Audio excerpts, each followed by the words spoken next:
joined today by the mayor known in the Heights. Mike is here, Benny's here, Paul's Yo, here. what's good? What's going on? Thank you for coming all the way to Brooklyn, first of all. Man, And it's on a rainy day too. on a rainy day, you guys got me out here. From Washington Heights. / Dyckman.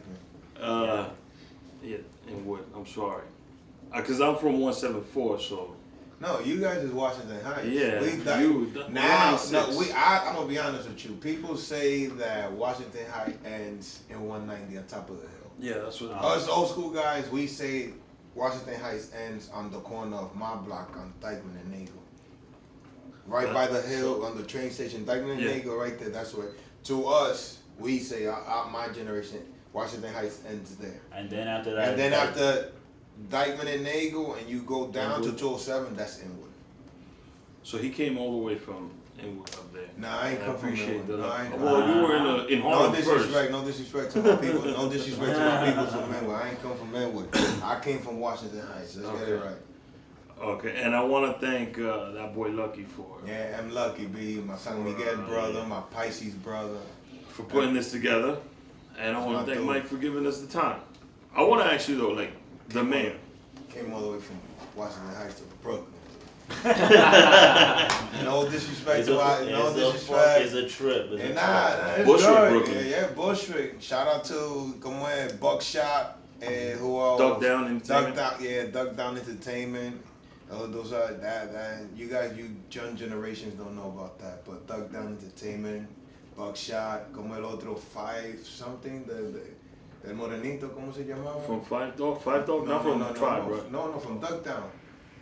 I'm trying to remember. I know Sean Price. Sean Price. But he's from this area. Yeah, he's from this area. But remember, que eran dos morenitos. It was from Duck Down. It was Buckshot and the other one.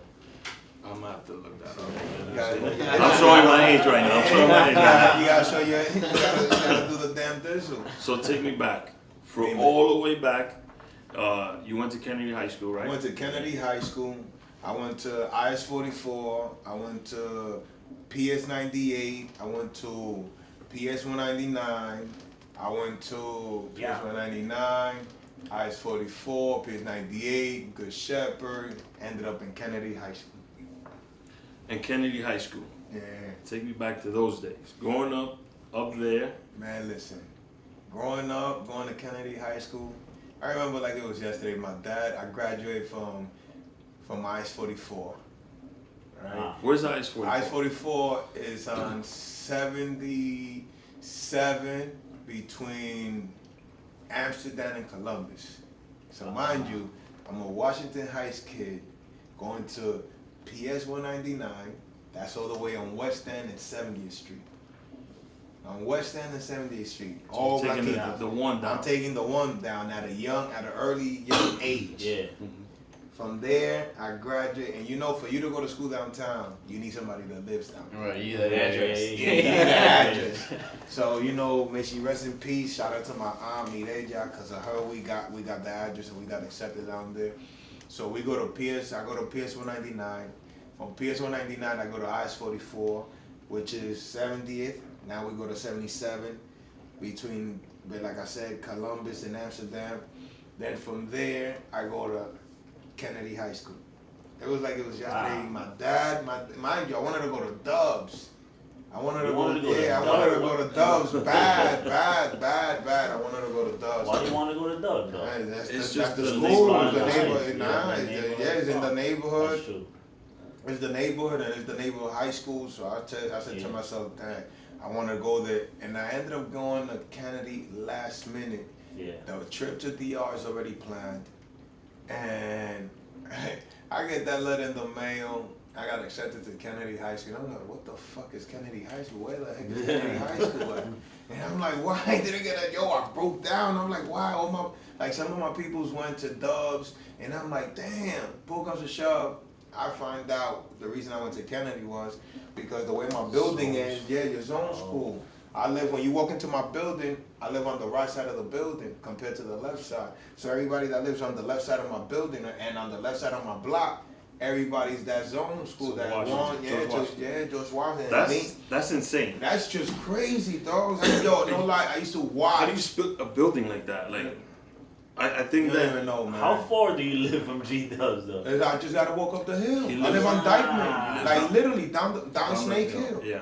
Oh, you live down Sneak Hill? Yeah, literally. Oh, He lives Hey, where you on live the at? same block as I used to Giselle. live on 17. You live, let's just say Washington Heights, right? 174. So you don't know what Dyckman is? 190. No, he knows he went to So he's Florida. not, but he's asking me where you live at?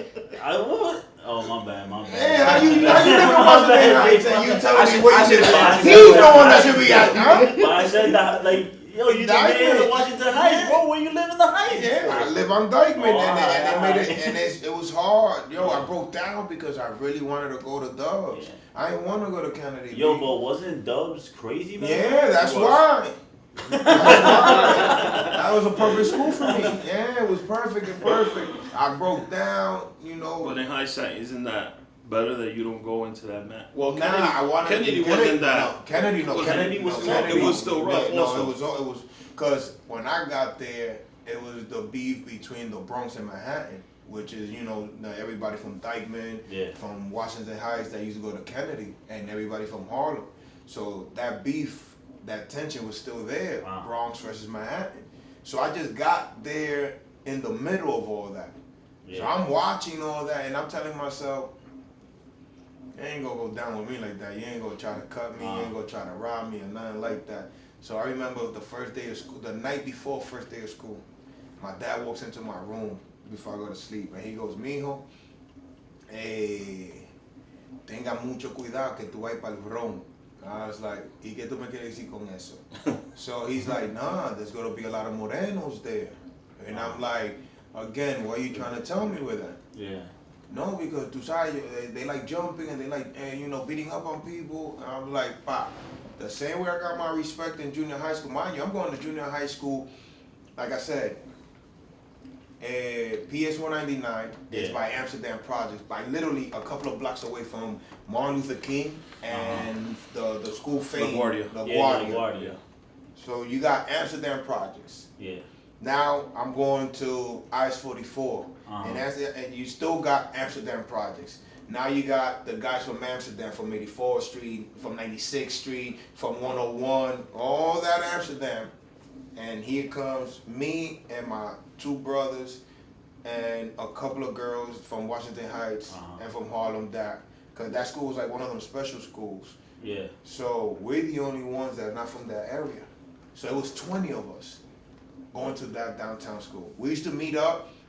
Me and my brothers would be in Dyckman. Then from Dyckman, we'll meet up the other set of the Spanish people in 181st Yeah. and 168, and getting until we had a whole car. In the of last crew. car? Yeah, the last car. Yeah, Us. that's how you had to do it. Just us. Harlem and the Heights together in the last car. Yeah, by the time you get to that stop, By the time you get to 79th Street, that now we gotta walk to the school. yeah, Everybody, I'm telling everybody, yo, just don't nobody move or anything. Everybody, we all gonna walk the same way to the school. Nobody's gonna go left. We going straight. Uh-huh. We Yeah. go zigzag to the school, and that's how it was. And I told my dad the same way I got my respect, I'm gonna get it in Kennedy. Yeah. And not one time I had a fight with a Moreno. Not one time. My beef was always with Spanish. Yeah. Why? Because, because everybody to this day asks me that, like, yo, how you only have fought your own kind? How you only fought Dominicans and you're Dominican yourself? And I'm like, because Dominicans are freco. Like, I couldn't, like, there was two sets of Dominicans. There was us from here from the States, and there was the ones that came from off the boat. Yeah, exactly. So the ones that would come off the boat here, Yeah.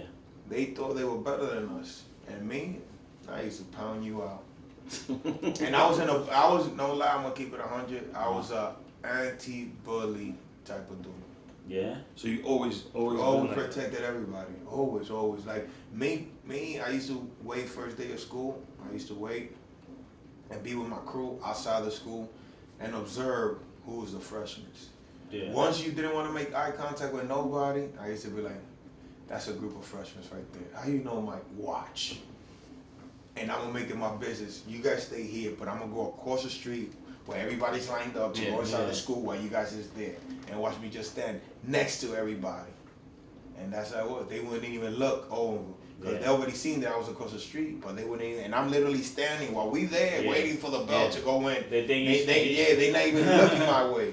And I would go back to the street and I'd be like, yo, when we go back to inside the school, we go to grab, I'm gonna sign you like, all right, Rick, you got him. Gino, you got him. You got him. Now, we gotta find out what lunchrooms they in, what classes they take, and we gonna take them out and you gonna bring them to my bathroom. Because Kennedy was split 8 floors. So the 8th floor was the nerds. It was super hot there. You couldn't even open the window. 7th floor didn't really exist people there. For you to catch people on the 7th floor, it was hard. 6th floor, another nerd floor. That was the science floor. 4th floor was special ed. 5th floor was Dominicans, Latinos, Puerto Ricans, Mexicans, everything. 3rd floor was the hooligans.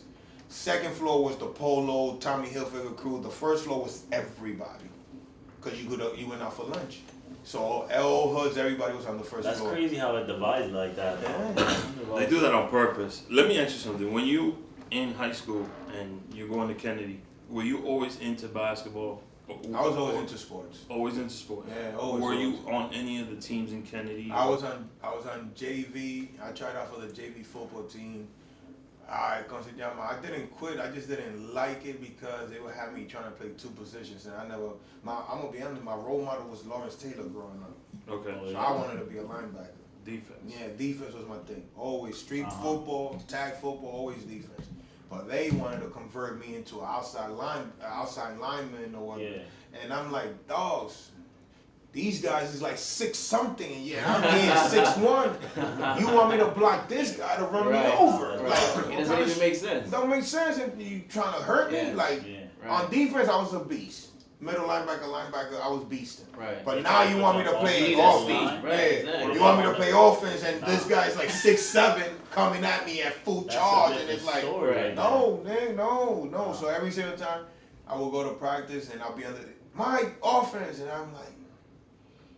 One day I remember it was my freshman year. We had to give the money up for camp, and I was like, I was stalling.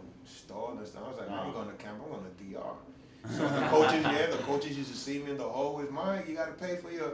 I'm like, yeah, I got you. Yeah, right. I was on the trip to DR with my family, with my mom. I wasn't going to go nowhere. You mentioned DR. Are you're from Villa Francisca, right? Yeah, all day. Okay. So you were born here, obviously, because you just mentioned that. How is it like for you to interact? I know I always have difficult with this part. When somebody asks me, "Oh, what's your background? Where you from?" and all that, I'm Dominican, and you see how you look and I look. Yeah. Because dark skin, light skin, somewhat, because I got a little tan right now, and they look at me and they're like, "Are you Puerto Rican? Are you Mexican? Are you Colombian?" I'm gonna keep it 100. No, I'm Dominican. I'm gonna keep it 100. You see? I was thinking you was mixed. I thought you was Boricua Mexicano. No. But you did it smart for this show. You know why? I bet you you won't even get it yourself. Why? Because you wearing the colors. Oh.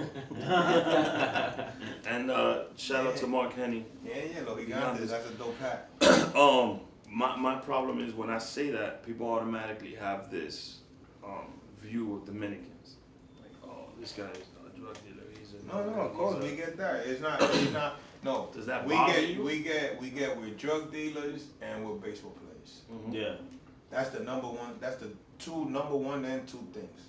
Mm-hmm. We not supposed to play basketball. We're not supposed to play football. Nope. All we do is play dominoes. We're drug dealers and we baseball players. We drink. We all good at dominoes and that's baseball. all. That's all. That's all. Yeah. That's all. So my thing is like that stereotype is crazy, bro.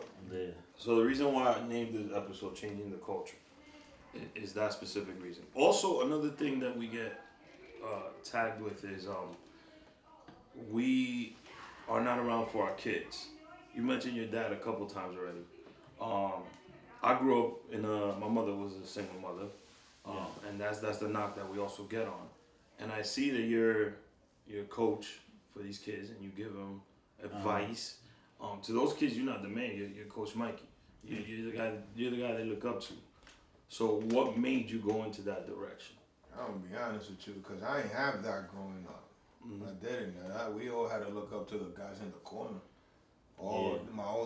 Me, I used to look up to my older brother. Or everybody, That's not the toilet. That's just the. Excuse that, folks. That's not the toilet. That's the sink.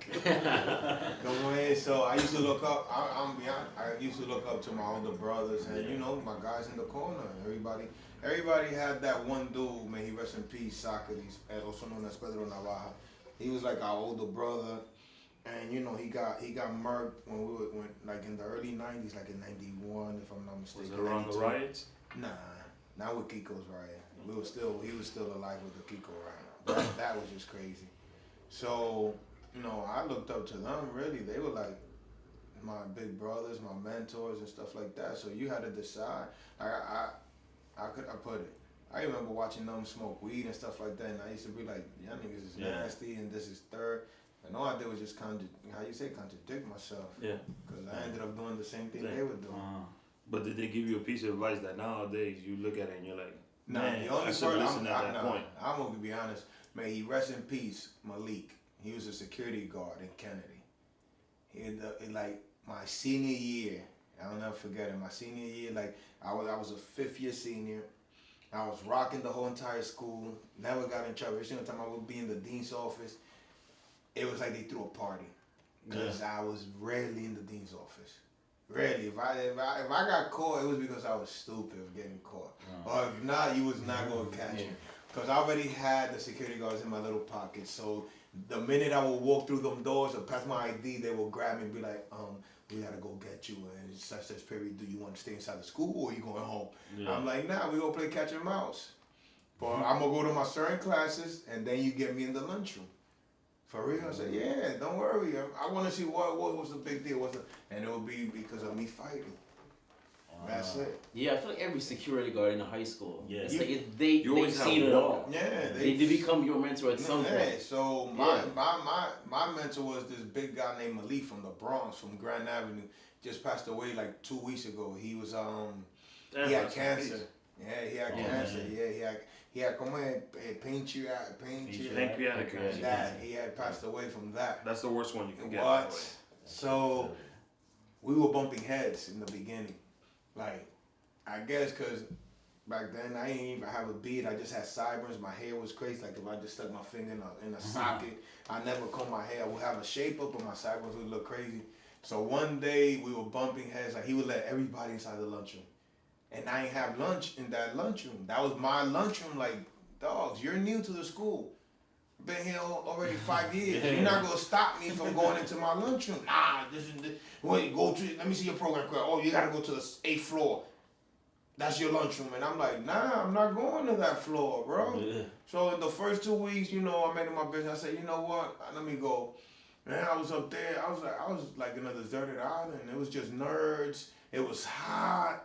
You couldn't even open, Why was this floor so hot, by the way? Because the fucking, the window was bolted. And my lunchroom, I took the screw things out. Yeah. But up there, it was hard. Hot air rises. So the higher you go, that hot air just... So it was so hot. It was so hot. And all these nerds, and I was like, what the hell? I'm looking around. I'm like, what the heck am I doing here? Ain't no action, no nothing. Everybody's just there writing, talking on their books, on themselves, opening up textbooks, and I'm like, this place is gonna make me do homework. I'm like, nah, man, I can't do this. So I said, you know what? I grabbed my crew and I said, yo, Friday, I'm gonna get inside that lunchroom. Watch. Mike, for real, what you gonna do? I said, you gotta open up the back door, and that's how I'm gonna get in. If he kicks me out, he kicks me out. So for like a whole month straight, kicking me out, going in, kicking me out, going in. I'm like, dogs, I'm not going to give up. One of us is going to quit. One of us. But it's not going to be me. Yeah. And now he had his boy, Gene, at the back door. And I was like, so these guys is making it difficult for me. One day I just bum rushed. I said, dogs, once he opens that and you guys are showing y'all program, everybody pushing because I'm going to get in this bitch. So he noticed, I think this is how I went down. He started noticing how I had my crew, like everybody was straightforward. So we used to wait for the second bell to ring, then we all used to go to class. Like, Yeah. I was a teacher myself. Like, if you wanted to chill with me, if you wanted to chill with me, you had to make sure you show me your report card. You had to go to class. You couldn't just chill with me because, I'm chilling with Mike, and I'm going to be chilling up against the wall, and I'm going to be cool. Nah, I'm graduating. So I'm trying to push you to graduate. You're not trying to be in the school like me. I wasn't trying to be there. I'm a 5th year senior, so I'm already 19. And there's guys that were there that were 20 years old. And I'm like, dogs, I'm a super senior, but you a super duper senior, dogs. Like, that shit, that's going to the bar later. Man, like, dogs, you got a big ass mustache. You know what I mean? Your fucking hair and your chin. Like, if you got a full grown beard, come on, and you're in high school, you bugging. I ain't even have that. I ain't even have no beard. I could pull out a picture. I ain't even have no beard or nothing. I ain't have He's nothing. in 3 yearbooks. Yeah, like, come on. And my thing is, like, he told me straight up. He grabbed me one time. He's like, yo, put me in the teacher's bathroom, and him and his like, this shit was scary because both of them, they were big. They were at least 300, 400 pounds. So I'm a little nigga. I'm like 6'1", maybe 220. Big. I mean, that's not little. Yeah, nah, I know it's not, but compared to those humongous Samoan looking like Morenos, and I'm like, wait a minute, I'm about to get my ass kicked. So the guy comes in, they behind me and they lock me in the bathroom, and I said to myself, this ass gonna go down, B. I can't believe this shit. I'm about to get pounded out, and I can't even scream, I can't say, and my guys is banging on the door, boom, boom, boom, let us in, let us. They not even trying to let them in. I said to myself, damn, fuck, why you agree to this shit and come inside? So he told me, he's like, yo, I see something in you. I'm like, what the fuck you see? He's like, yo, I see a lot of potential in you. I'm like, what are you trying to get at? He's like, yo, I see you more of a leader than a follower.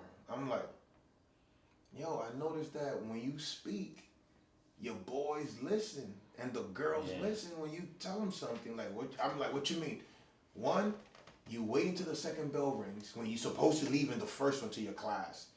And once the second bell rings, you got everybody, you got your people screaming roll call, and everybody's all lined up, and it's like a bunch of roaches. Everybody, whoof.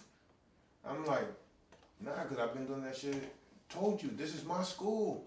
I've been doing this shit way longer before you came in here. He was like, so you've been doing this for, I was like, yeah. So you never noticed that through the 5 years you got here? I was like, notice what?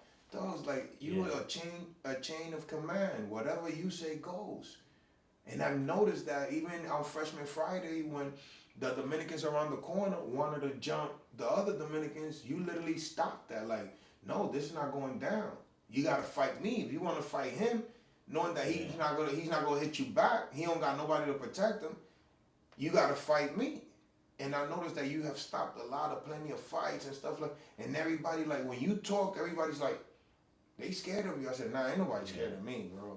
I want to keep it 100. Nobody's scared of me. We just built different. Like, I was raised, like I said, I was raised by, like, triple OGs that I got to bow down to them. Especially the first one that passed away in my block. Yeah. Like, he was a natural-born leader. There was plenty of times that they wanted to kill him and they couldn't. There's even one story, I don't know if it's a myth or it's a true story. He was in a party on the block, and some other block came into the party and tried to shoot him with a shotgun while he was drinking a beer, sitting in a couch. And the shotgun fell apart when the dude cocked it back. So the shit fell apart, and the guys got scared, like, oh shit. So he said, this I'm gonna show you how to shoot. Nigga picked it up, put it back together, and started chasing them. Oh shit. So I'm like, that guy, everybody tells me that I'm like him, but in the good way. Yeah. So when Malik told me that, I was like, I took into consideration, and every single time I do an interview, that's the first thing that always comes to mind when people ask me, yo, why are you the way that you are? And it's that, like, you gotta show respect to gain respect before you let anybody come and y'all disrespect you. Because once you get disrespected, there's no way coming back from that. Yeah. So you don't feel, well, that's different. It's hard. I mean, people could do wrong, and then there's a way you could recover from that. But disrespect is a different. Sometimes you can recover. So you feel like once somebody's done something wrong, let's say not for you per se, personally for you, and they did something wrong, you don't think that they're able to, like, I need an example. Well, I think Like it's an athlete or I think it's something. different when you're in the streets. Like if you get disrespected on the block, that shit's gonna haunt you forever. No, bro. that's everybody's gonna remember I'm that not. shit. That's not what I'm getting to because that's different. That's something because it becomes personal. Yeah. So my point is that, and also like you're built different. There's like this thing in your head. I watched the clip where you're sitting. I forgot the name of the person you're talking to, and So you study me. when you I have to for the camera. Me and Mike, we don't know each other. I don't know if I'm on the wall. From a hole in the wall. The first time we spoke, it was nothing but respect, and like I've chatted with him how long? This is like 3 or 4 weeks. We've been texting back and forth. So we don't know each other. So I had to do my homework, watch videos. This is one clip that stuck with me that I knew that you were built different just by your response. Because I like to study people and how they talk, how they articulate. And you said, I think you were sitting in 809. You were talking about how the neighborhood is now and the things that are in the neighborhood. And when you think of Washington Heights, you think of Inwood, you think of Uptown, you first think of the lounges, the clubs, the bars, That shit's so fucking Dyckman. Yeah. And you were like, in the interview, you're sitting back and you're like, I'm gonna be honest with you, the neighborhood is saturated with all this. What I would like to see is, we don't have enough rec centers. No. And that's what stuck with me. Plus all the stuff that you do as far as coaching and people that look up to, even the messages that you put up. Today you put something that was interesting. I just read it. I'm gonna look it up before we continue. So that's what let me know that there's you're built different. And normally when you're in high school, it was when someone helps you and they're struggling too, that's not help, that's love. So little messages like that, I think are interesting. And the fact that And you know who else he's one of my top 5 basketball players that he even said it back in the 90s. Let me see if you remember. You into sports? this started as a sports show. All right. Yeah. Basketball is my first love. I was crying when John Starks went 216, 217 in 1994. So, yeah. All right. Let me see if you remember this quote. I'm not a role model, but your parents are. So don't compare. Don't say I'm a role model. I don't know. I know a basketball player, but his name is not coming to me. That's Charles Barkley. Yeah. Thank you. Is it Barkley? Yeah. That's what I follow that. I'm nobody's role model. Your parents are. Okay, Yeah. but If I could be that person that could give you that extra push to try to not sell your dream, but make your dreams turn into a reality. Like I tell people this: don't be in your house thinking about what you want to do in life. Yeah. Go out there and try it and do it. It doesn't hurt to fail and get back up. It's like a test. Life is like a test. And I taken plenty of tests. Yeah. And I failed in the beginning. everybody does. I did. You have to learn how to fail fail before you can be successful. Yeah. Yeah, it's nice to have that foundation in the home with your parents, right? It starts there. But also when you go out in the world, Sometimes, but you just remember, gotta get some sometimes, people out there. yeah, but sometimes you don't have that foundation. That is true, No, yeah. I never did. I never did. I'm gonna be honest with you. My mom was Yeah. a hardworking lady. She busted her ass not 7 days a week, 5 days a week. Then it went into 7 days a week. Yeah. Like my mom is the truth. Yeah. The truth. No disrespect to my dad, but my mom did everything for me and my little brother. Yeah. And for my other 2 brothers. So it's like, like it was hard. It was hard because you didn't have that household support of your mom gonna go watch you play sports in school. Why? Because your mom is coming from working in a factory 9 to 5 to come out of work at 5 o'clock in the afternoon to come home and cook for us. Yeah. Like it was hard for her. Like I didn't have my parents going to none of my games. That's why in a way I wasn't discouraged or nothing like that, but I played sports just to escape my household. Yeah. To relieve my frustration some way, somehow.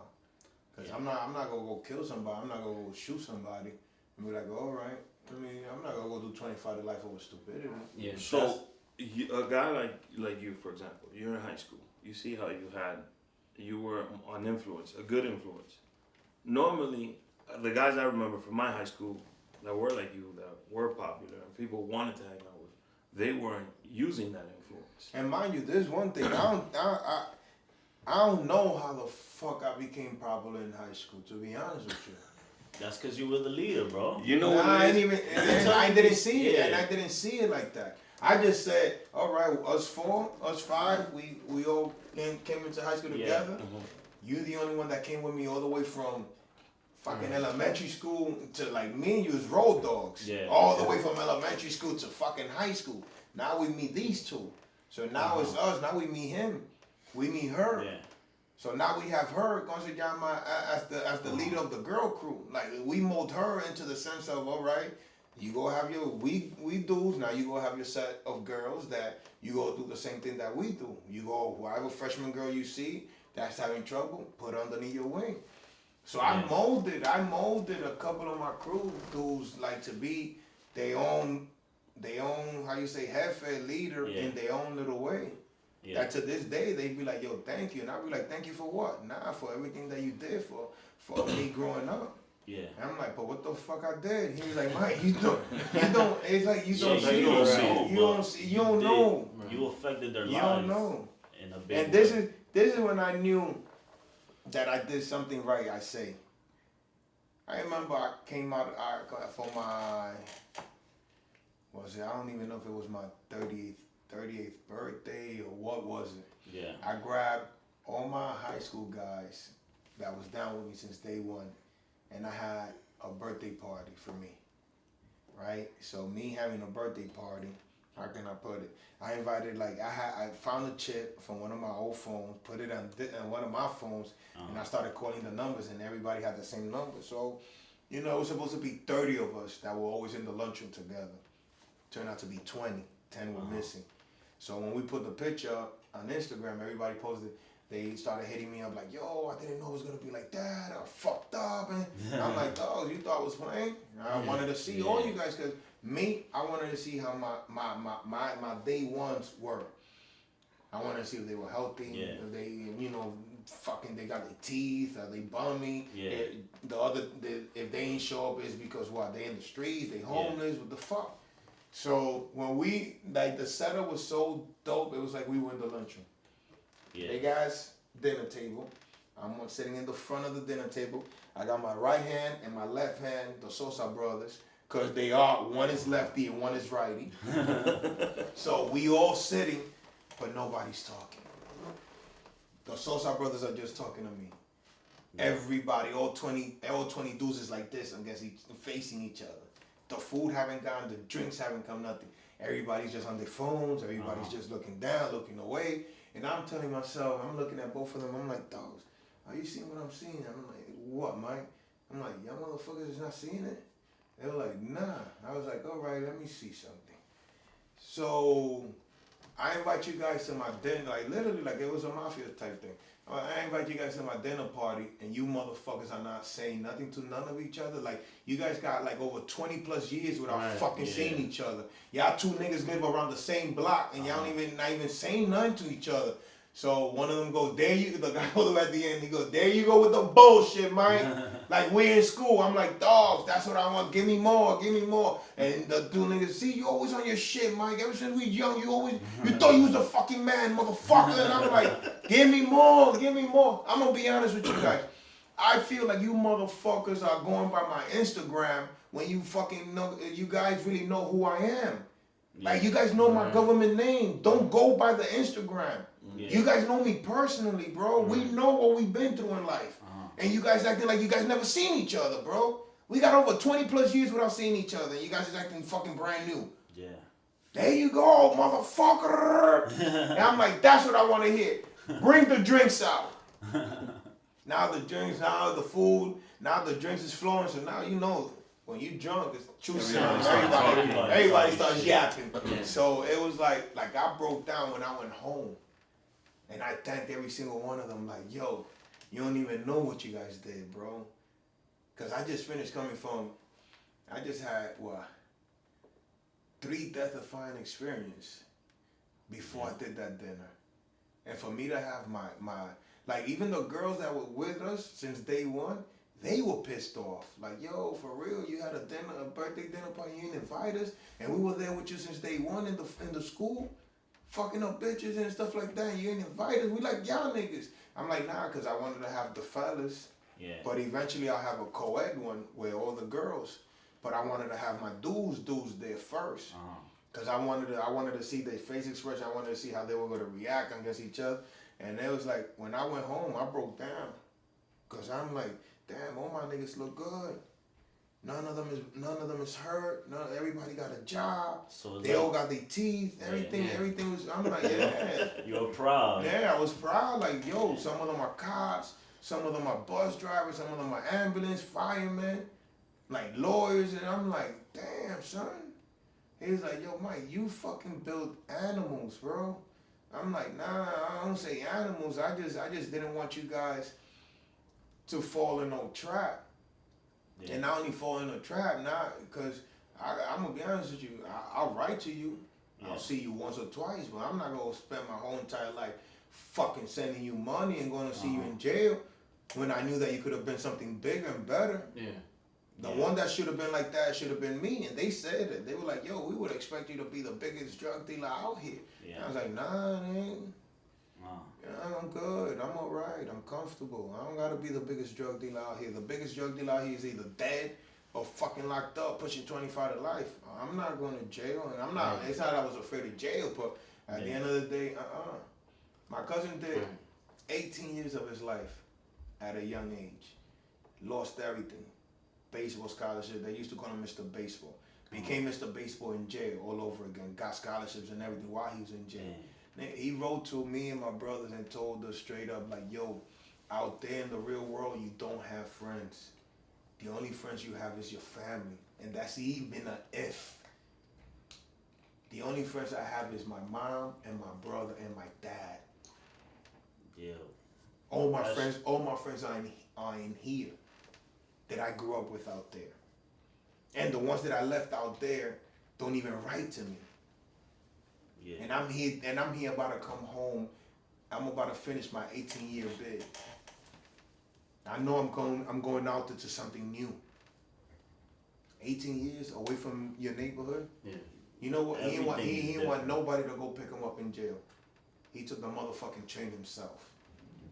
Knew what style. He said, this I remember everything. Once I got in the one train, I kept going until I reached 207. Once the train went Uptown and I saw the outside. Because once you reach Dyckman, that says everything out. It's always outside. He's like, and I got off on 207. I saw the one chicken spot that been there for years. And I knew John Fried Chicken. And I knew to walk that way and then to walk down the block. And I seen that building, the Carolina building, is still there. I knew where I was at. That's the one right next to where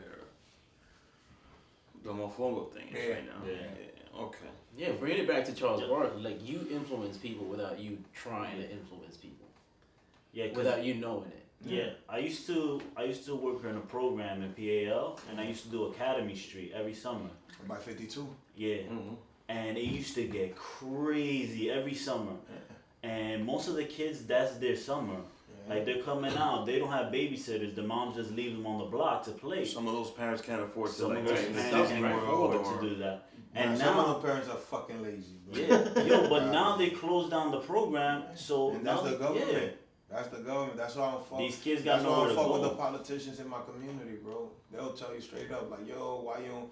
I don't need to go to no boards meeting. I don't need to deal with you politicians, bro. The main politician out there, his name is Yandy Rodriguez. Rodriguez. That's my man. Yeah. Like, he raised me. He used to be my freaking one of my night school teachers. Yeah. And always preaching, do this, do that. Pull comes to shove, you turn into a politician and you fucking the whole fucking hood. Me, I'm saying that he's a puppet to a fucking millionaire. Yeah. They gave him the bag. Yeah. So he could get everybody out the hood. And it's like, dogs, you going against the grain. And you want me to help you? Yeah. I asked you for help. I told you, yo, I want to open up a community center, and I know you could do it because you in there. Yeah. And I could get you the votes and stuff like that. He goes, oh no, we can't do it because somebody owns that building and they got the lease for like 30 years. I said, who the fuck is gonna own a building for 30 years? You tell me who's gonna own a building for 30 years, bro. And if you really, really was for the community, you could get that building if you want it. But you don't want it. What you want to do is rezone, zone whatever that shit is. Rezone inward. Yeah. So they could build the high-rise towers, Like who? raise the rent. Why you want to destroy the neighborhood and build high rises, bro? We're not like there's a thing that an interview I did on shout out to Dyckman Diary that I told them straight up. My man got mad because I said, yo, our neighborhood no es pa blanquito. To be honest with you, even though the Blanquitos are moving in, but our neighborhood is a Latino neighborhood. So all these fucking high rises don't make no fucking sense at the end of the day. We can't afford them. Man, we can't afford it, but you go have the Blanquitos that could afford it at the end of the day. But still, dog, this is our community. I don't got nothing against Blanquitos. I don't. But this is a Latin community. I want you guys to understand that. Like you're trying to kick your own people out. That shit to me, that shit's disrespectful. You grew up in Dyckman and Sherman in the Caroline. So you're taking you because they gave you the bag. Who knows how much money they gave you? They gave you the bag. So now you like, all right, they gave me a couple of $100,000. So I'm gonna do my best so I could get the other half. Well, the same goes for I forgot. Miguel Martinez. That nigga's another asshole. He did he did time. That's the one that did time, right? In the federal thing. Right? Because he stole money. He stole a lot of money. And I bet you he still has money from that fucking case. He still has money in DR. Probably does. Not probably, he does. I know for sure he does because he put the money under his fucking family, under his dog or whatever name, bro. So nobody will fucking chase that shit. And you want to sneak in and be a politician all over again. Like, come on, are you stupid? Like, people, this is the thing that irks me the most about people in my community. That how you don't see that these guys is trying to fuck you, bro. They trying to fuck you and they trying to fuck you raw. And you don't see it. You just see, oh no, they wanna do this for the community. No, they don't. Nah. They trying to take you out. It's greed. At the beginning of at the end of the day, it's greed. Cause he knows what he was getting at that deal. He knows what he's doing. He knows what he was getting at. And the shit that's so crazy is that everybody's like, yo, Mike, you could run for politician and you'll win in a landslide. I said, I know I can. Because I got the youth and I got my peoples. I got the peoples and the old generation. And everybody will lose. But my thing is this. I don't want to do it because it takes away from the person that I am. Yeah. 1. 2, when it comes to that debating part, that, what you think you could do, and I already got a game plan. I already got a blueprint of what I know what I could do for my hood and my community. But then when it comes to that debating part, that's when they want to dig in. Yeah. They all go into, so what you was doing in 1980 something, what you was doing in 1990, and then I'm gonna be like, what I was doing, I'll take this fucking tie off, nigga, and then go. My thing is, I feel like you're better suited for what you do specifically. You could probably win in office, but there's not many, like I said earlier, people pushing younger people. Like the generation nowadays, they think it's cool to. They all fucked up. Cut school. Yeah. It's cool to do this, or it's cool to do that. Cause they follow these rappers, and these rappers give 2 fucks about them. And I think that there's way too many followers in this younger generation, and there's not enough leaders. Yeah. And on top of that, is because these kids that are growing up now don't have a positive male role model or someone that they could look up to or give advice to. So that's why I feel like you're very crucial to that demographic. And to also the kids that are like, because you also talk to older basketball players. Yeah. I have to, cause that's the platform. That's the platform that's best, because since all these kids is into sports, why not talk to them and let them pass their knowledge? Because at the end of the day, remember, either you came from DR with nothing, not a dollar, kicking rocks. You came over for the American dream, and here you are. You're playing in the NBA.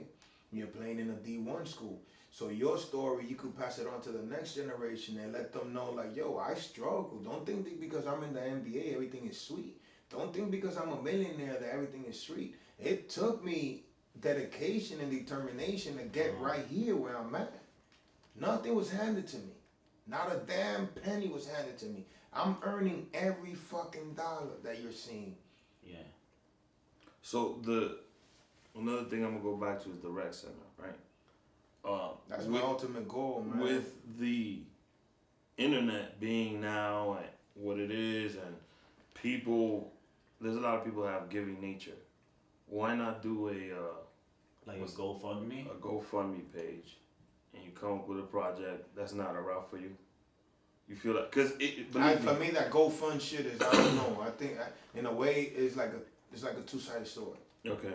Cause the other day, one of my homegirl hit the shit in the bullseye. She goes, "It's crazy, Mike, how these motherfuckers go out to the club, pop bottles, are scamming, getting jewelry, doing this to the third. Mm-hmm. But when their boy died, they right away want to put a GoFund page. What happened to that money that you was fucking splurging? That's okay. Yeah. What happened to that money?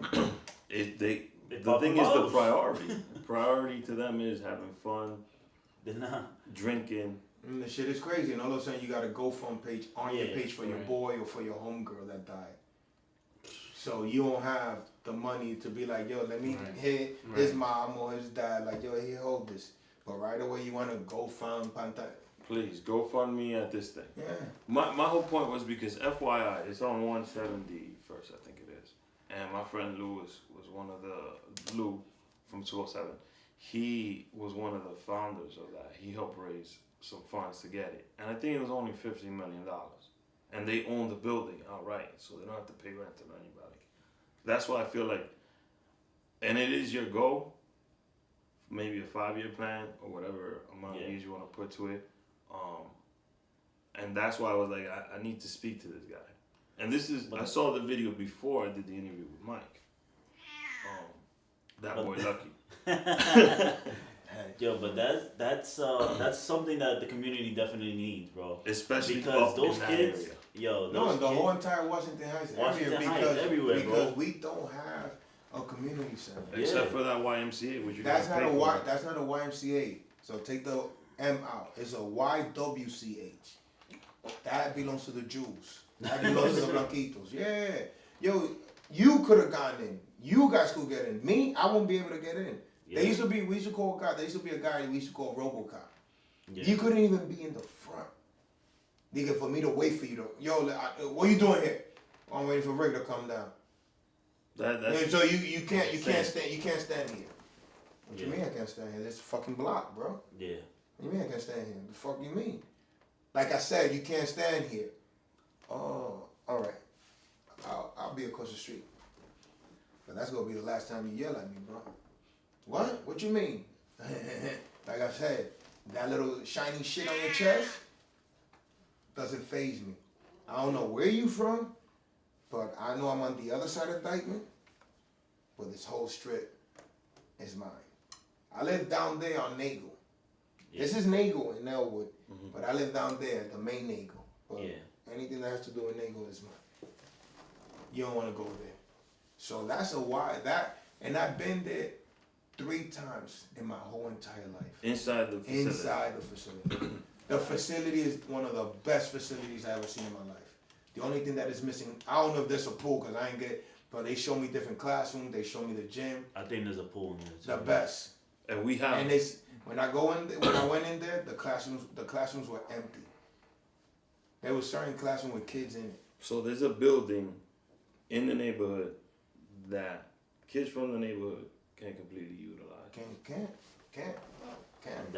That's the real fucked up part. And in my day and age, I used to have to go to the YMCA. Where's that? On Alphabet City in Lower East Side. Oh, that's a hike from where you live. So I had to go to the Boys and Girls Club in the Bronx. Yeah. Where Alexander used to be at. All the way by Fordham University. I had to go to the Boys and Girls Club. I had to go to the NBCY. I had to go to St. Matthews to play sports. Like you wasn't allowed in that WCH. You wasn't. And then in my era growing up, that shit was like real racist. Nah, you wasn't going in there. So what do kids do in this time right now? In this time, they just get high. Where Dyckman is closed and they're not able to play basketball. Get high. Get high. Get high. I'm gonna repeat it. Get high. And how do we change that? How do we change that? By building the rec center. Like how that movie, the baseball movie, if you build it, they will come. Yeah. Feel the dreams. Feel the dream, yeah. And it goes back to sports. Everything. Because me growing up, I'm gonna be honest with you. Me growing up, sports was everything. Yeah. For everybody in the community, sports was everything. You will have Monday to Friday school. If you was on a team, you would work out with your basketball team, with your football team, your baseball team. From there, you will come home, drop your book bag, go into NBCY, go to St. Matthews, go to the Boys and Girls Club, go to fucking the YMCH downtown, the one in Harlem, and then come back and do the same routine over and over and over and over. And that's me growing up in my era. Yeah. You had something to do. Mm-hmm. Now you don't have nothing to do in the community, but get high. Follow these little stupid ass rappers, mumble rappers, because they not really spitting nothing. Mm-hmm. Yeah. Mumble rappers that are with a foam cup, with lean, Percocet, Xanax, Molly's, all types of shit. And remember, you're the one that's dying. You're the one that's destroying your body. These rappers got money. They multi-millionaires. Right. They could get clean. Once you hook, it's a wrap. There's no way you're coming back from that. No way. I don't give a fuck what anybody says. What, go to rehab? You can't afford rehab. Because the rehab that you're going to go to is going to be one of these neighborhood rehabs. Right. Yeah. And it's like the public school rehab. It's not the private school rehab. So it's like you're going to one of these neighborhood rehabs. All right, you're there for a month. All it takes, once you get out of there, all it takes is for one of your boys to be like, yo, hit come this. on, man. Yeah. Let's go hang out. Let's go hang out, hit this. Let's go to Dyckman Power. Yeah. Let's go to San Fun, the marina. Yeah. And that marina's overrated también. That shit is expensive. We're gonna cover bass like 15. I haven't even brought up Dominican Power yet. Yeah, because when I used to fucking work on Academy Street, every fucking weekend there was like a different basketball player in the summer. Like KD or fucking Kyrie Leonardo or somebody. DiCaprio came out. Leo was out there, but like that shit gets crazy. Well, people that live in the neighborhood actually can't go in there and enjoy it. I'm talking about a beer is like $18. Where? The Marina? Dude, I'm talking about Dyckman. I'm talking about Dyckman basketball. Oh. The Marina is overrated, bro. Yeah, at the end of the day, it's overrated. It's overrated. Like, I went to the Marina when the Marina was dirt. When the Marina had the bubble. The little bubble house that's where they used to throw the techno party. Now it's just overrated. It's overrated, B. Everybody thinks, oh, let's go to the Marina. I'm like, dogs. You should have been in the Marinas in the 90s, early 2000s, when it was worth it. Now it's just a fucking show. Yeah. No, I'm not going there. I'm staying on my block. Leave me alone. So Dominican Power and Dyckman. Talk to me a little bit about that tournament. Why I feel like now, back in the days when I was growing up, everybody's like, oh, Rucker Park, you gotta go to Rucker Park. I don't think it's Rucker Park anymore. Everybody talks about you gotta play it. Dyckman basketball. Rest in peace. Before we start this, rest in peace to Greg Maris. You know, he's one of the. He's not one. He's one of the funding fathers of street ball, and with the Rucker movement. Like, but we gotta pay respect where respect is due. Yeah. He had Rucker, he had street ball on a chokehold. Yeah. Then we came along, Dominican Power alongside Dyckman basketball, and it was like that shit is like a party. Kyrie, KD. Yeah, sorry, Michael Beasley, Iman Sharper. It's been a lot of NBA players. What brings them there? It's the atmosphere, bro. We totally different from Harlem. I always I tell people, they say that Harlem is the real trendsetters. Nah, we are.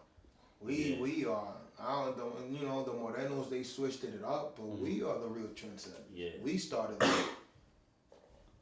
And the Morenos just, they flipped it in their own way, but we had this on a chokehold. And it's like, once Dominican Power established himself in Dyckman Park, that's our home base. This summer we will have 19 years. Next summer I'm gonna have my 20-year anniversary. Dyckman basketball this summer's gonna have 30 years of street ball. Yeah. You know what street ball? Yo, Shout out to Mr. Kenny Stevens and the whole Dyckman staff. Like, I want people to understand this.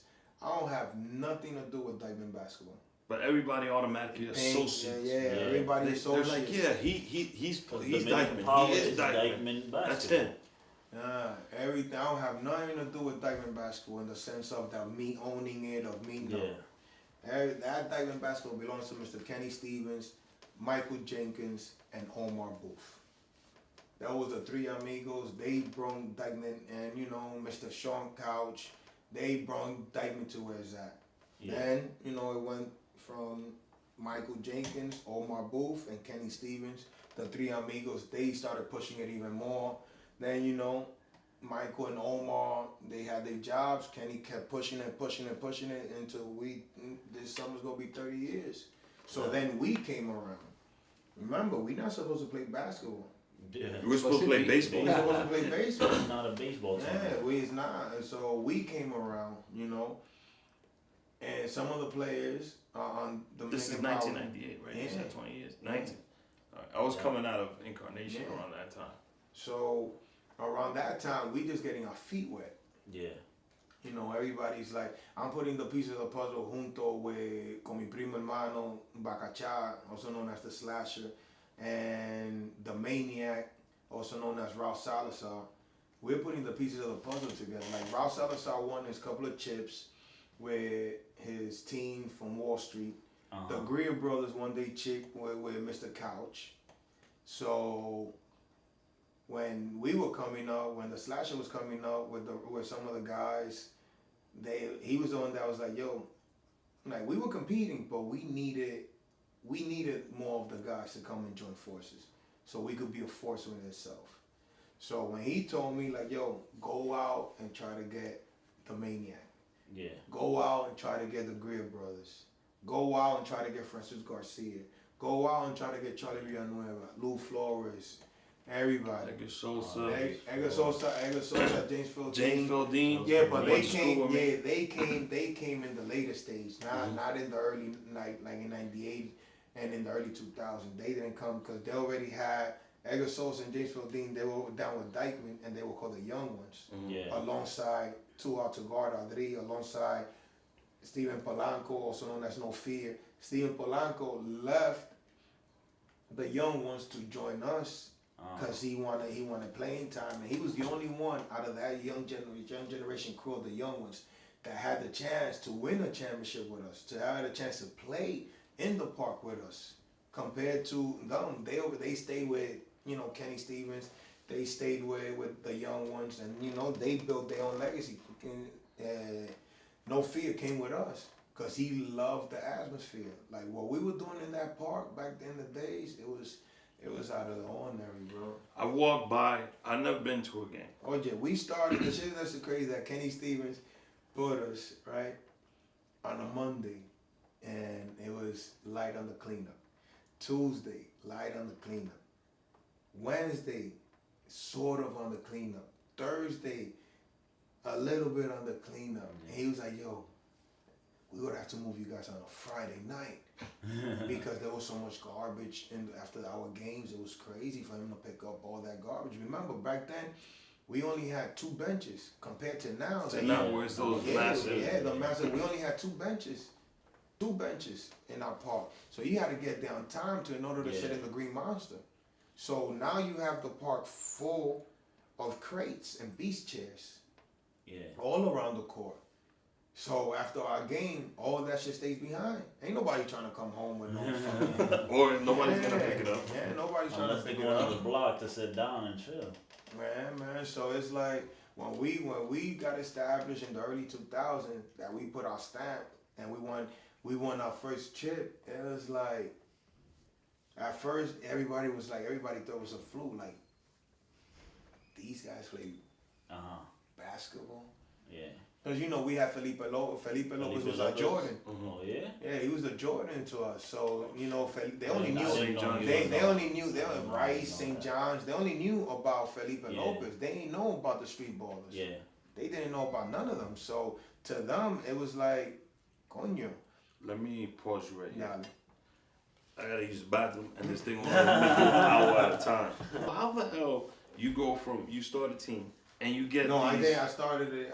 I'm gonna be honest with you. The way that team started is, I was high as shit, bro. I'm gonna be honest with you. You remember starting the team? Nah, I So you didn't. played. You started playing for the team. No, not even. I played for Kenny Stevens when I was like 11 or 13 years old. Yeah. And then during high school, and after I graduated high school, I branched out on my own. Okay.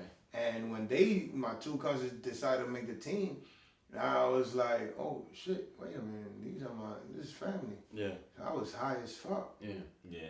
So you're saying there's hope for these young kids that's getting high now? No. He's trying to steer them away from I'm that. trying to steer him away from that. You gotta get him earlier. Yeah, so it's a big story. So. How you get these ball players to agree to come down? It's all out of love. Yeah. I mean, after 20 years, you build up a lot of relationships. I mean, I've seen you went to the Clippers game. No, that's my second home. The Clippers LA? game? LA? Yeah. That's my second home. I say maybe 3 or 4 or 5 years from now, I'll be living out there. You love it that much? Yeah. The first time I saw LA was this year in September, and I was in downtown LA, right across the street from the Staples Center. The best. It's a different vibe. No, out because in LA. Yeah. Excuse me, because everything is fast. Mhm. Now I know it's not really fast. Everything is slow motion. And there's not Yeah. that many high rises. You No. can see downtown Yeah, LA. everything from in LA is slow motion. Everybody eat greens. You gotta Yeah. be buff. You gotta be plastic surgeon. Yeah. Everything is sushi out. Yeah. You ain't gonna get no arroz con pollo, no tostones. You ain't gonna find none of that. My friend lived in LA. He was telling me to ship him some Indueca, some Yeah. ramen, some. So, but what's attracting you to LA? What's attracting to LA? One is because I've been there for the past 3 years for my birthday. Yeah. 2, my nephew is in the G League for the LA Clippers. Oh. Last but not least, it's like I already built a relationship out there in the sense with the Clippers organization. Sam Cassell is my dude. Yeah. And mind you, that relationship is in a story in itself. Like remember, he killed the Knicks. Yeah. Me and you share two passions, first of all. He killed the Knicks, bro. Okay. Knicks. And the shit that's so crazy is the way that I met him. Shout out to Chris Gotti, because he was the one that introduced me to him. He's in town. They are bar hopping. They end up in Inwood Bar and Grill. This is Chris Gotti and Sam. and Sam Cassell. Okay. They bar hopping and they in Inwood Bar and Grill. Yeah. Chris Gotti's blowing on my phone, texting me like, "Yo, come through. I got my man from the Clippers. Who?" I'm like, "Who?" I got Sam Cassell. I'm like, I want to see him. no, I said that to myself. I'm looking at the text. I'm looking at the text like, you must be bugging. I'm not trying to see this guy. This man tortured my Knicks. I got a grudge against this man. So it's like, nah. And he's texting me like, yo, come through. Don't do that to me. Come on, show him this is your hood. I want him to meet you and this to the third so you can build a relationship. I'm like, ugh. So finally I just said, you know what, Mike? Let's put this pride away. And let's go meet this man. Let's see what's up. Let's see what he's got to say. Yeah. So I walk into Bar and Grill. Everybody's saying what's up to me. I'm saying what's up. And I'm in the back of my mind, damn. I spotted them. They're in a little corner. And I'm like, damn. Everybody that's in here is Knicks fans. Yeah. So I'm like, shit. How am I going to do this? They're going to take pictures of you and Sam Cassell. What? They're gonna see you at Sam Cassell. So I made it my business. I go. I say what's up to Chris. I said what's up to the other dude. So he sticks out his hand. And I looked at his hand and I'm like, so I grabbed him and put him into me and I said, dogs, I'm gonna be honest with you. I ain't even want to meet you, bro. I don't even want to be near you right I now. don't even want to, I told him, I said, I don't even want to be near you. I ain't even want to come here. I came here because of Chris Gotti. Man. Yo, you see all these people in here? They all Knicks fan. He's like, so you telling me, without you even knowing me, you got a 20+ year grudge against me? I'm like, hell fucking yeah. You fucking killed my Knicks. You know how many TVs I broke because of you in that series? And then fucking John Starks fucks it up for us? And O.J. Simpson. Yeah. Like, come on now. He's like, for real? I'm like, yeah, but I left my pride at home and this is a different me, so, let's where you want to go from here? So we club hopping, I'm taking them. And how we began, this is how I know that he's a real dude, man. Once again, shout out to Sam Cassell. We're club hopping, bar hopping, because there's no clubs uptown. We're bar hopping. We end up in Mexico. Shout out to Freddie Imperial, Dominican USA, and the whole staff of Made in Mexico. Yes. They give me the Dominican USA, the Nutcracker, right? Yeah. In a mug. So I'm giving everybody. Sam took 2 sips of that. He was like, nah, I ain't drinking this shit. Give me some other shit. I'm like, what? What's good? Nah, this shit's too fucking strong. What the fuck is that? I said, man, this is what we call Dominican USA. He was like, what's that? This is Nutcracker. He was like, shit, yeah, this go Nutcracker. So after that, we go one more spot. I forgot where. I think it was Cliff. Then from there, we go eat in N&C. So while we're eating, you know, I said, yo, I want to take a picture with you. All right, we took a picture. So now they dropping me home. So when I get out the car, he was like, boy, come in. I'm like, who, me? He's like, yeah, come in. He gets out the car. He's like, give me your number. I said, for what? He's like, nah, you're a cool dude, man. I respect you. I said, all right. I'm gonna give you my number, but don't give me no fucking bitch phone. Yeah. If you go give me your number, you go give me your wife, your kids, and that number. You ain't gonna give me no fucking other number. He's like, your secretary or some shit or your he was like, nah, here, this is my phone number. Boom, boom, boom. So I was like, all right. Let me see. You got 2 phones. Let me see. All right. Does it ring? Yeah, it rang. So this is when I know that he's a real dude. Mind you, I'm not even knowing that they playing the Knicks. So that day I'm watching TV, they're playing the Knicks. I'm not worrying about we win. At the end of the night, after the game is over, I get a call. No, I get a text. Yo, what you doing? And I didn't even store his number. So who's this? He calls me.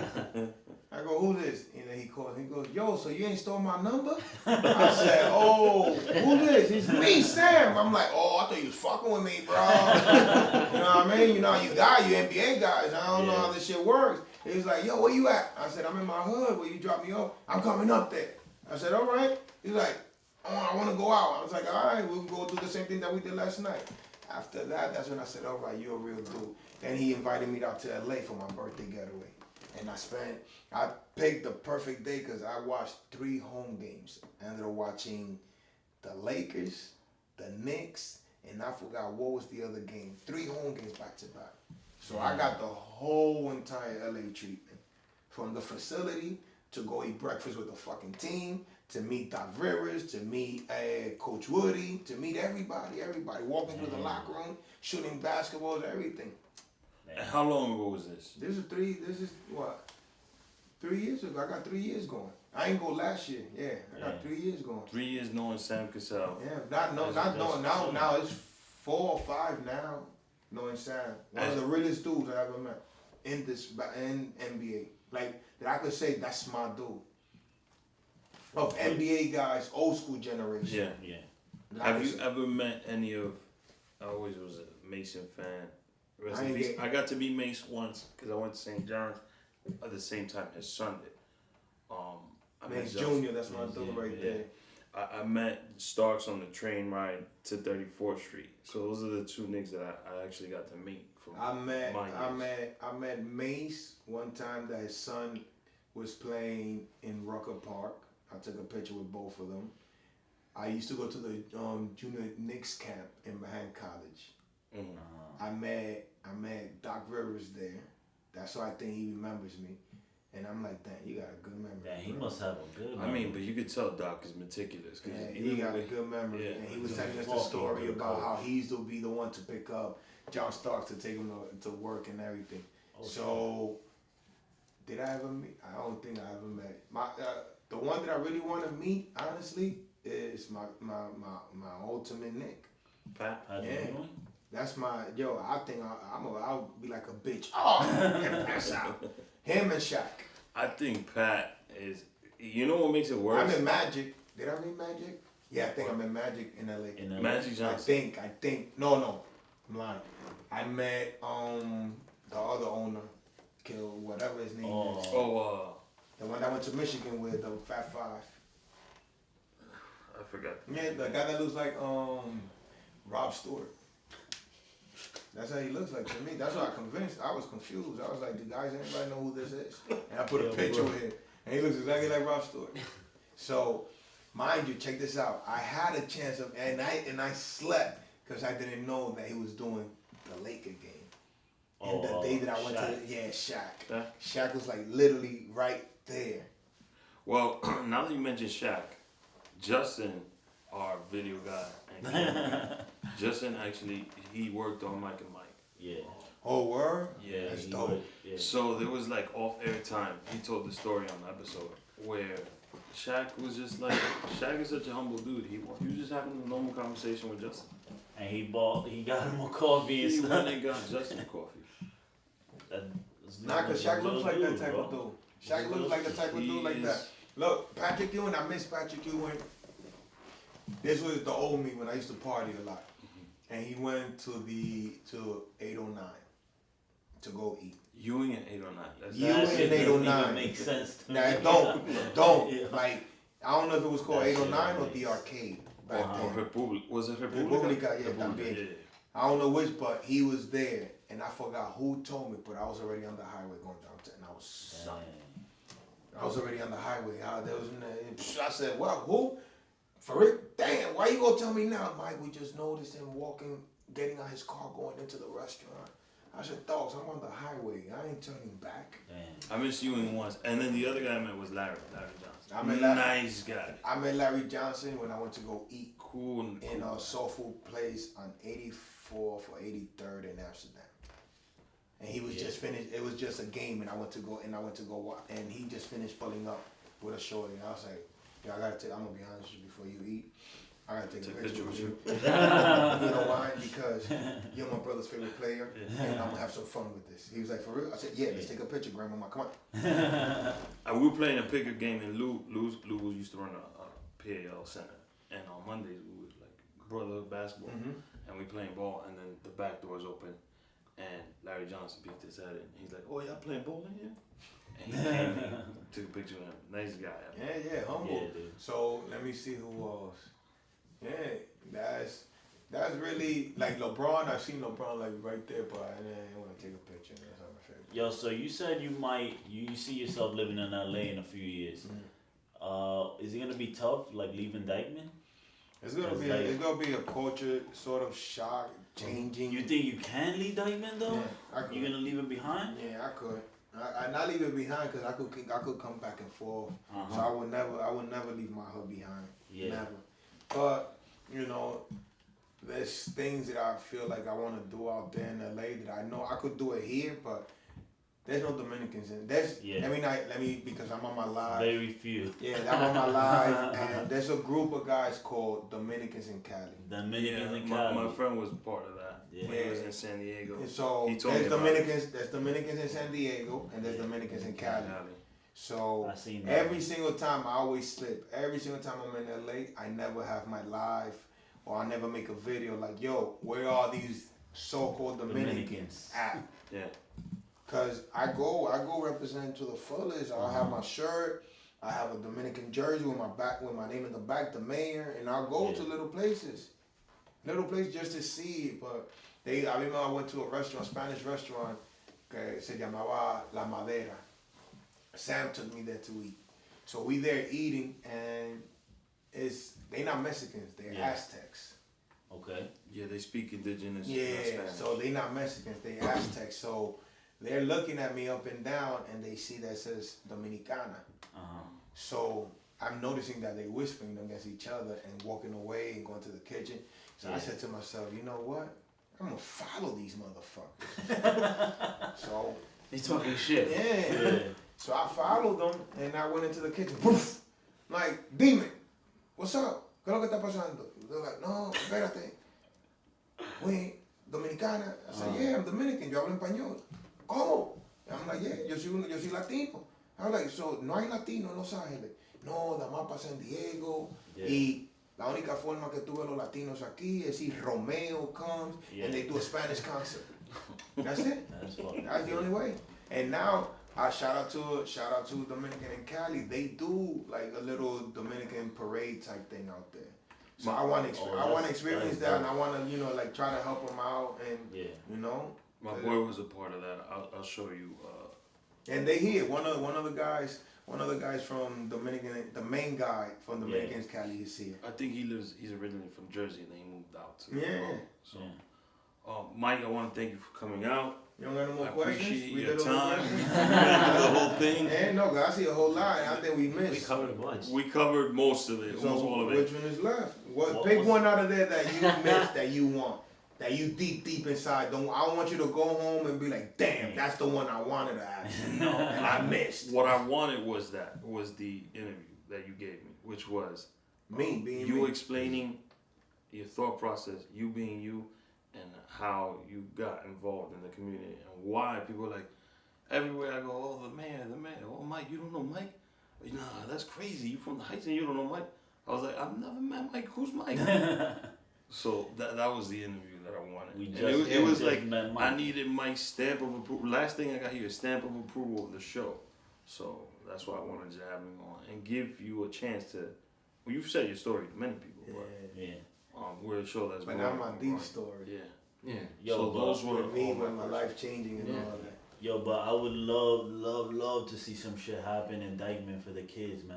Yeah. Oh, And I feel like you're the dude. Everybody to do tells it, me man. that like my one of my good dudes is Pitbull, Yeah. Mr. 305.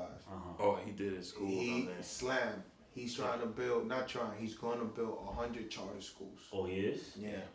He's going to build 100 charter schools. He already has 2 in Miami, by downtown, by the Maryland baseball stadium. Yeah. So I want to catch him one day up here when he comes and visit and performs and take him to Dyckman, cause there's a spot. I don't know if you remember where Supermundo is at. You remember where Umbrella was at? Yeah. Club Umbrella. You Yeah. remember where Amber Room was at? Amber. Yes, and there's also a abandoned club back there too. Yeah, that's that was Cairo. like Cairo. Or Yeah, whatever. that's Cairo, but Cairo's too small. So Amber Room is here. Mhm. Umbrella's here. Yeah. So Supermundo is that block. I'm trying to. Right behind the projects, that big It's building. near where the original Patacon. Where Right the there. trucks are. Where the trucks is at, you turn where the parqueo is at. Yeah. That block right there, that whole entire block, that big building that they trying to build. There's the shit that irks me the most with my niggas that got that money. They trying to build inside that place 12 lounges. We don't need lounges. Another No, lounge. we don't need. We don't need 12 underneath one roof. Like you want to put a Especially sushi 12 spot, fucking you want to put a lounges. catering hall, you want to put a salon, you want to do this, we don't need none of that underneath that roof. If you're smart and you want to get the cops off you, you could talk to me, or I could show you, but I want to do this. I don't want your money. I want to be the one that I want to give this to the community. Because the only reason that if you do it, you're washing your money. Now the cops don't fuck with you. Yeah. Because you sort of built this community center with your money. Or you gave back. Or you gave back. No. Me, I want him to come and I want him to see this building like, dogs, this could be your slam of New York. Yeah. And I could run it. Yeah. And I'll have, because remember, we could have tutors, we could have, college kids that are teachers and stuff, and we put them in there. In that Supermundo, we could build a pool. We could gutter it out and build from the inside up and put the pool either up or in the middle of that place. Like my Rolodex with celebrities and stuff like that they could come and give courses. I got that. We could put an indoor basketball gym. You just need a investor. And there'll be so many kids from and even so many people that grew up in the Heights, and they'll be willing to volunteer. In that of course, because remember back then we had Alianza Dominicana. Which they ended up getting their own building, and now that building they just operate. I don't even know where Alianza is at. It's Alianza on used to be- 163rd now, and It used to be around 170 something. and they're right in front of the hospital, and they don't even run Alianza programs anymore. Look, That's one of the programs from Alianza was inside Dyckman Projects. One of the programs. And they cut Wow. that. And they cut it. Because They at need the end more of the day, programming in Dyckman. They need in the they need hospital. more. They need, you said it, you nailed it. We need more programs in the hood, in the community. We need more programs for the simple fact that yo, you politicians took everything away from us, and then you wonder why these kids are dying, why these kids are robbing, why these kids are going to jail. It's because of you. It's not, you can't put the blame in the household. You're the blame for the simple fact that you don't want to do nothing for your community, but you want to put bike lanes. Who the fuck rides a bike in Washington Heights like that? You literally. And you want to give liquor board licenses. And you want to give that. At the end of the, and you want to build more schools. Instead of building a fucking more school, build one of them abandoned buildings, transform it into a community center. Exactly.